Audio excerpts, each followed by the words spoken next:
Hello, and I'm here again with another video on all the work that goes on behind the scenes of an indie feature film production.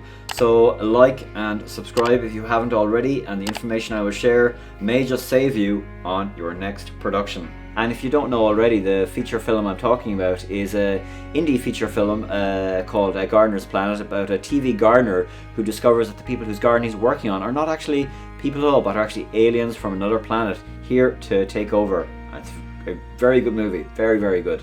So recently I got a new laptop, and if you haven't seen that unboxing video, click here. And I also, after that, recently sorted out my storage space, which was a real pain. And if you haven't seen that very entertaining video, click here. And now finally, with those two things done, I can actually finally begin to look at what the film actually needs in order to get done. So this film has been a great opportunity for me to upskill my cinematography skills, and I can really see the difference now in looking back between block 1 and block 2. It's kind of amazing. And now what I want to do is really take my VFX skills on the same journey. So apart from post-production, the main reason that I got this laptop is also to develop my Blender skills and to try and dip my toes further into the world of visual effects. To do this, I have been learning Blender for the last 2 years, and I've made loads and loads and loads of different things, and mainly a lot of donuts. So yeah, basically I'm really hoping that everything I've learned over the last 2 years will really help me complete this film, and in turn completing the film will help me kind of develop my visual effects skills, which are at a low level, but you know, I want to improve them. So here's the list of visual effects things that I need to do for my independent feature film, Gardener's Planet. It's purposely not a long list, it's just a list kind of designed to help me dip my toes into the world of visual effects and, you know, push me out of my comfort zone. Cool, and the shot that we are focusing on in this video is the UFO corridor sequence near the end of the movie.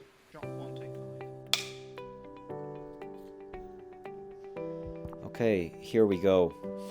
I really hope this isn't going to be too boring to listen to or too just completely unengaging.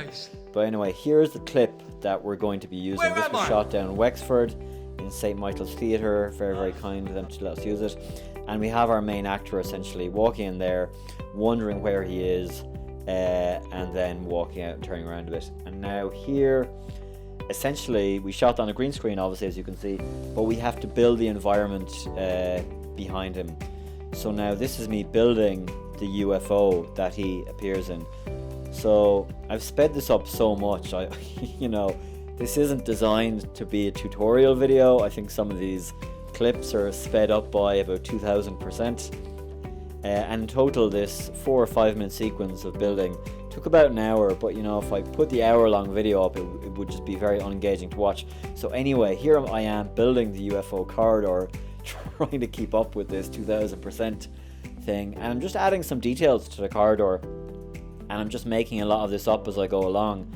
So I've just extruded, I've done some line cuts, I've extruded this box, I've put some colouring on it, the lever, and it's just detail, you know, it doesn't make sense. It's an alien corridor, but you're just trying to add some information to the scene, so that even it's going to be quite dark when it's done. So I'm trying to tone down some of the colours and the reds and the greens and blues there. But just to get information, you know, that's, you know, it's not that everything you're seeing needs to be perfect. You just need to look like stuff is going on there in the background and kind of function. You know, it's kind of an industrial UFO, but you want some kind of action going on there.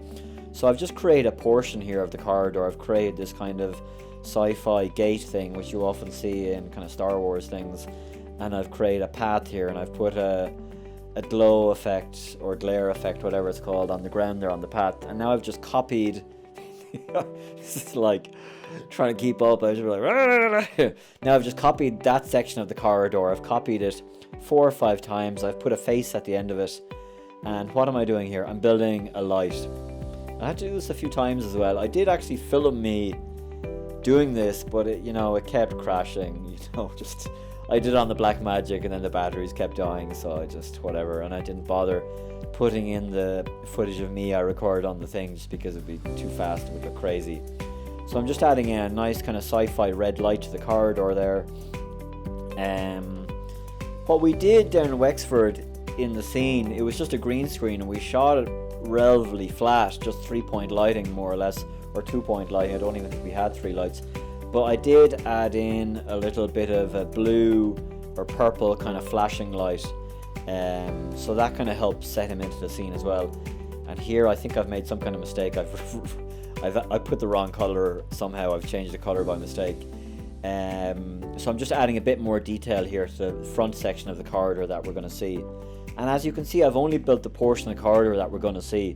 So it's obviously open, but here on the left now you have the camera view, then back to the object view. Something's gone wrong there, so I'm correcting it obviously. Yeah, so you know you're only building what the camera is seeing.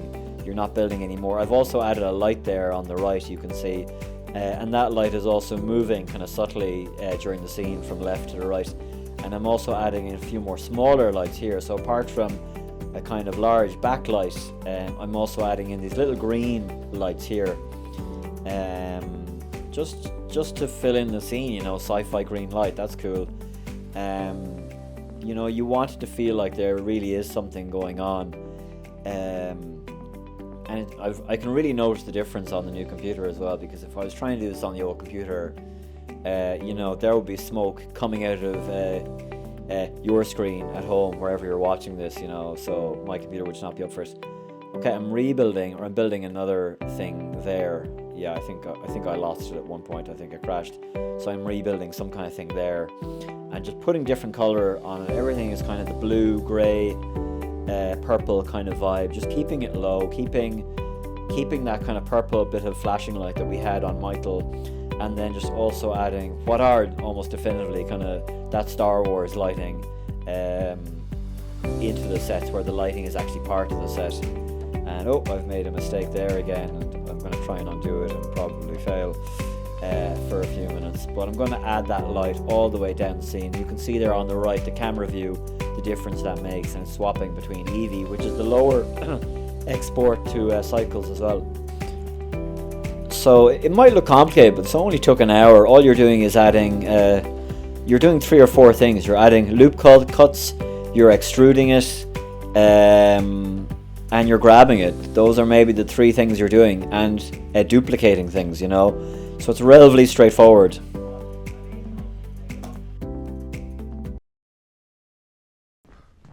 What is this place? Where am I? I'm aiming obviously to make a lot more videos on the visual effects aspects, because that's the key next step for the film, and you know, the main obstacle between getting it done. So the more videos I make, the more I begin to feel the common kind of unifying thing in all these videos is this idea of upskilling. And upskilling is obviously so important when you're an independent filmmaker. It's just really a constant thing that never ends. But it's funny, because when you start doing things on your own, there's also this kind of a negative stigma that comes with it as well, which is weird, but I kind of understand it as well. Like, people always say to me, oh Thomas, if you're not qualified in it, you should get someone else to be doing it for you, like in relation to the VFX. But to my mind, there's 3 problems with that kind of attitude towards making films.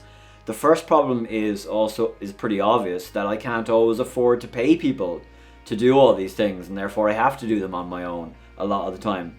The second thing is that if you keep getting other people to do these things for you, you're going to learn nothing yourself, you know, and you're going to become broke very quickly. And I see this happen to so many other filmmakers, that they're outsourcing everything.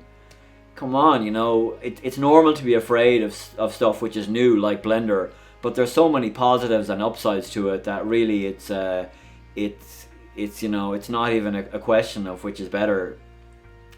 And the third problem is that if you get someone on board, you know, they're not going to care about your film as much as you will.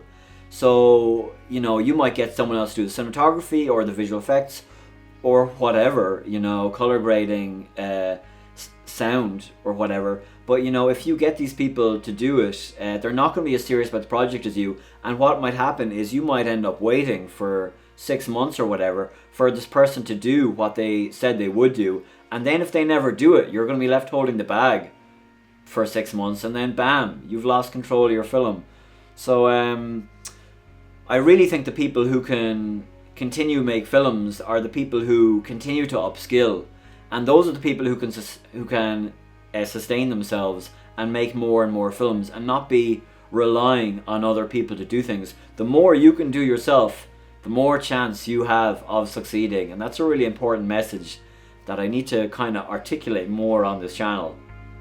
So we have reached the end. I'm hoping to make more of these visual effects oriented videos, and they're all kind of beginner stuff. They're all pretty basic, the stuff that you saw today. It might look complex, maybe it doesn't, maybe it looks very basic, but that's because it is very basic, and you can do it too. Yes, you can do it. So I would encourage more independent filmmakers, you know, to upskill and take control of their films. You know, I know in retrospect, my delay in buying gear and owning gear was frustrating to me.